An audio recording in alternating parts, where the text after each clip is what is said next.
What's up, guys? Hope you guys are doing great. Welcome back to my channel.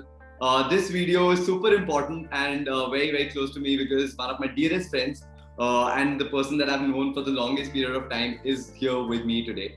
Vidul, before you introduce yourself, पहले तो यार सबको ये बता दे that the thumbnail that they've read or the title that they read is not a clickbait and it is what it is. Go for it. And then introduce yourself.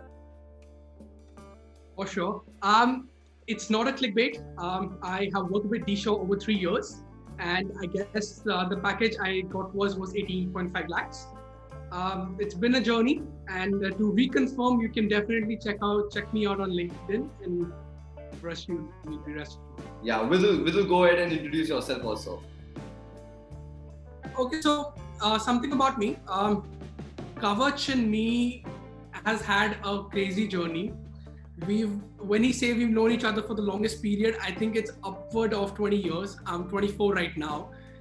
We've grown up together. We've almost had a lot of our schooling together and college together. So first of all, Kavach, thank you so much for having me over. I never thought that we would, be on a screen and talking to each other like this. So something about me, it's been a journey. Started from Amritsar, then shifted to boarding school in Dehradun, onwards went to Christ University, Bangalore, where I did my BBA honors, and then the journey shifted to Hyderabad, where I worked for D-Show. And yep, pretty much about it. And as of now, I'm currently working at my own startup, where we are working in the fuel mobility space and trying to reinvent things. Okay, that's great, Vidul. Thank you so much for this one. Vidul, a lot of people don't know what does D-Show do and what is hedge fund, because I'm pretty sure a lot of people want to build up a career in finance, but they don't know any of that. Even I didn't know it for the very longest period of time. So yeah, go ahead and tell everybody what it is. Okay, so a bit about D-Show. What D-Show does is primarily in 2 words. It's an investment management firm. We have an AUM which we raise from a certain investors that can be high net worth individuals. Our AUM stands at $60 billion. What we do at there is we basically invest their money across different asset classes and also in a lot of alternative investments. If I start explaining what about alternative investments are, you will simply go berserk thinking about the kind of ways you can make money in this world. Stocks, bonds, debt instruments are just one small instrument of it. To dig in a bit deeper, now because of the proprietary laws at the firm, I cannot reveal the exact strategies, but on a broad level, what a hedge fund does is we have different asset class invested in, and with different asset classes, we have different teams which manage that asset class because a team specializes in that particular investment. It can be different for debt instruments, for equities. Equities is divided further among Japan, Europe, US, and obviously since D-Show is a New York-based firm, we specialize in equities, and I particularly specialize in commodities that is investing in natural gas and oil, and we do options contracts and futures. That's what we do at D-Show. Okay. Vidul, before I get to the money part, I know I've been a part of your placement story and it is a lot of learning to everybody. So I would want you to share this right now to all the people who are watching this one. It started as I was a young, dumb college student who don't know what actions, what kind of circumstances will your actions lead to. So hua kya, in my 5th semester, there was an exam. Kavach, I guess it was tax. I guess. Yeah. It was a tax exam, and what exactly happened? जिस दिन exam था, उस रात को पढ़ाई करी नहीं, सोचा 2 घंटे बाद करूंगा. 2 घंटे बाद नहीं की, सोचा चलो सुबह उठ के 2 घंटे पहले पढ़ लूंगा. सुबह उठ के 2 घंटे पहले जब सिलेबस खुला तो रियलाइज हुआ, oh shit, this is not happening. So I thought it's fine. I'll give the exam later. I spoke to a friend of mine जिसकी बैक लगी हुई थी, and उससे बात हुई तो I was like cool enough, and I went and slept. Kavach calls me after the exam is over that why didn't you come? I was like nothing bro, it was just that I made some reason at that time. It was only later when the placements started is when I realized what a big blunder I had done. Uh, you can do this blunder, but I would say do this either in the first year or the second year. Avoid doing these blunders in the third year. What that led to was a lot of pressure from the family because they were continuously asking about what my future plans are. They weren't hell bent on me getting a job, but obviously, any Indian parent would want to know ki bacha aage kya. So what that led to was whenever my parents used to give me a call that, hey Vidul, what's happening, our placement's happening. I used to come under pressure and somehow I used to try sneaking into different placements of different company. Why I used to sneak was because I was banned from placements. The placement coordinator, I'm not gonna name him, a real nice guy, but when it comes to following rules, I'm sure Kavach would have told you how Christ is. He used to catch hold of me if I was sitting at any placement. He used to just grab me by my collar and drag me out. And this happened multiple times and different occasions. So, somehow I could not get any placement. Just to think, D-Shaw was not my first job. My first job was actually at Wipro, which was a package of around 2.5 lakhs per annum. But one of the good things what they were offering was an MBA to go along with. Yeah. And coming to the main bit, how D-Shaw happened was an exam happened online, which I can tell you I did not give. No. First, tell them how D-Shaw comes, like the first company takes the people and all of that, and then. I'll love to run you guys over that. So D-Shaw is the first company which comes to campus, and trust me, the moment that company is on the campus, it is the hot favorite among everyone. Every student who has had their specialization in finance, and not only from BBA, from BCom, and a lot of other courses as well. A lot of psychology honors students also sit for these placements because they usually come for 3 different roles: HR, financial research, and financial operations. So people apply. There's a competition between main campus, Bannerghatta campus, Lavasa campus. So just imagine it's chaos, but the stakes are quite high. Naturally, I wasn't able to sit that time because I was banned from placements. But to my luck, D-Shaw that year decided that they needed to hire a few more people, and they came for a pan Bangalore round. So it wasn't only for Christ University. So when they came for a pan Bangalore level round is when I got the opportunity again, because luckily मैं अपनी back up तक clear कर चुका था and I was eligible to sit for placements again.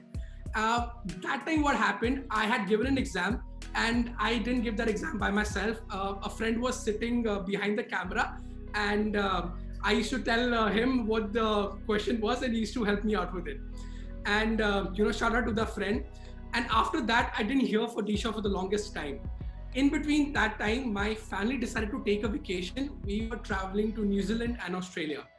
And at around 4 a.m. in the morning in Australia, we are just coming back from clubbing with me and my cousins. I get an email saying that, am I available for an interview? It kind of struck me. I was a bit intoxicated, not a lot in my senses, but I got excited, and kind of that email itself kind of sobered me down. I'm sitting, we had the chat. It went like a very pleasant conversation, but whomever I spoke to, they had like 2 to 3 different interviews for D-Shaw. I had around 5 to 6 different interviews for D-Shaw. And later I realized it wasn't because of they weren't sure of me. It was because different strategy heads of different, as I explained, of different asset classes were basically trying to have a conversation to see if I fit in that class, if I fit for that strategy as well or not. So, most of the conversations went like a general asset class. And later when I had a word with the manager who had selected me, he told me that, Vidal, I think the factor which differentiated me was, he said, I found you very mature. So, my advice to everyone would be who would want to sit for something like this. I had a back. I was not the most high scoring student. I think I would come in the last 20% of the students in my class. I think what differentiated me was my interest, and what I knew it really well. if and my investment journey started from cryptos, and that time I used to purely trade in cryptos. My entire conversation in my interviews were about my crypto trading strategies. What did I think about projects? What do I think about blockchain as a technology? So what they saw was, okay, what he knows well. So we'll be able to teach him the things we are supposed to teach him, and he'll learn them well. So that's been the time at Shaw. I know it's not easy to get in Shaw, because I was rejected in like the top last round final mein jaake top 4 selected. Yes. We were in the 10th. Yes. So I got rejected. I was one of the finalists in the first rounds. Yeah. And yes, the top 6 or 7 students, and I guess they selected only 4. Yeah. It was Yeah. And then next one was Eva. I went there and I was like, oh, theek hai bhai. Vidul, talking about money now.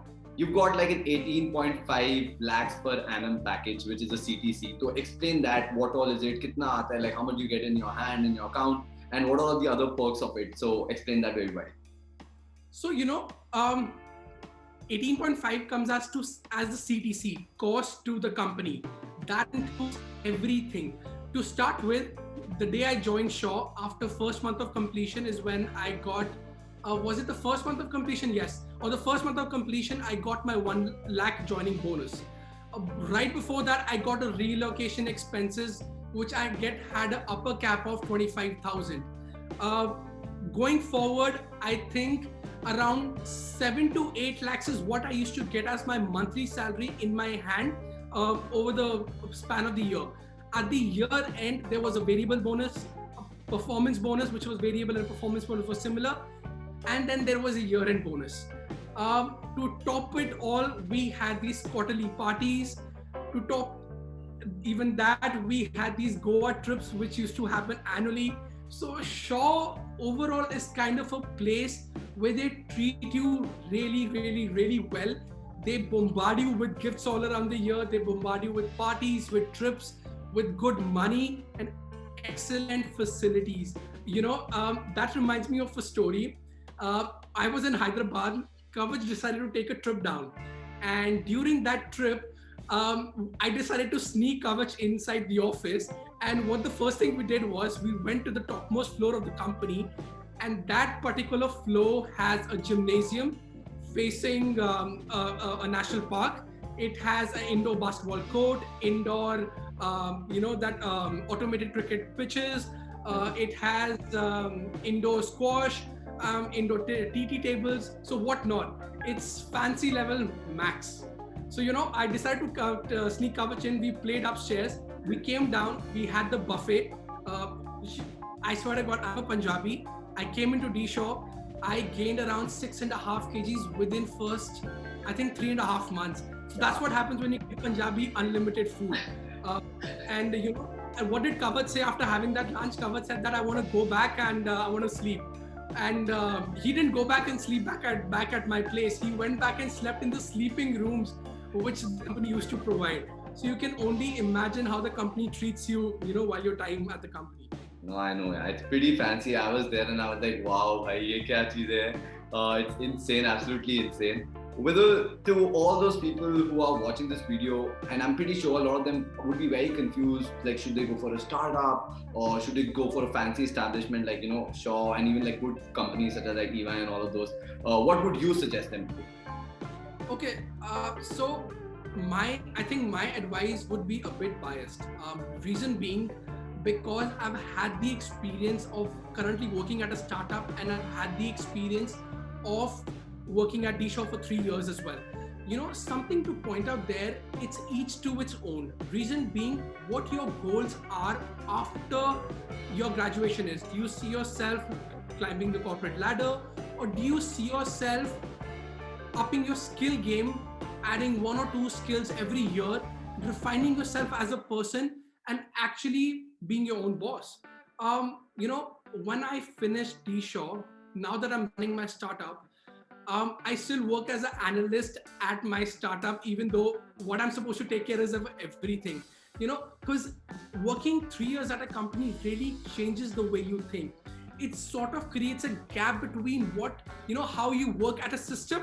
When you have to work in a system, things are different. When there is no system and your playing field is as far as you can see, things are really different. So I think you have to really see, where do you see yourself? Do you see as a corporate ladder, or do you see yourself there? But at the same time, it's a great place to start your career from, because you are so clueless when you walk out of your undergrad, that it really teaches you how the world works, how the office politics works, and so many other intangible things which you don't even know existed. So that would be. That's great. Yeah, thank you so much, Vidul, for sharing this. Okay, one like you've been in Shaw for 3 years. Okay, so looking back at your journey, which is that one advice you would want to give to everybody who's watching this, be it freshers, the second years who are looking for internships and placements, and for people who are looking for a job switch as well. What do you think? What would be that one advice? Okay, so I think the advice I want to give everyone would be from my journey.